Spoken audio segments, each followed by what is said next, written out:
இதுதான் மக்களே எங்களுடைய ஏரியாவில் இருக்கிற ஆறு. ஒரு நல்ல ஒரு ட்ரோன் ஷாட் ஒன்று பார்த்துட்டு வாங்க. தண்ணிய பாருங்க, எங்க கண்ணாடியா இருக்குங்க.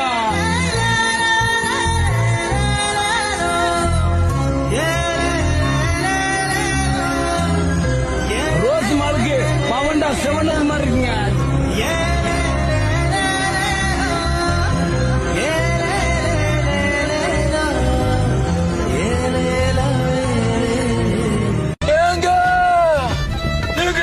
பாருங்க, எங்க ஊர் தண்ணிய பாருங்க, எங்க வாழணுங்க, சொர்க்க பூமியில வாழணுங்க. ஊரை பாருங்க, இந்த மாதிரி ஊர் எங்கேயுமே உண்டா தமிழ்நாட்டுல?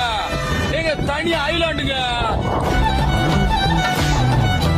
எங்க தண்ணிய பாருங்க, ரோஸ் மாலுக்கு பவண்டா செவன் மாதிரி இருக்குங்க. இது போல இன்ட்ரெஸ்டிங்கான வீடியோ பார்க்கணும்னா முருகனிஷா vlog சேனலை சப்ஸ்கிரைப் பண்ணி வச்சுக்கோங்க.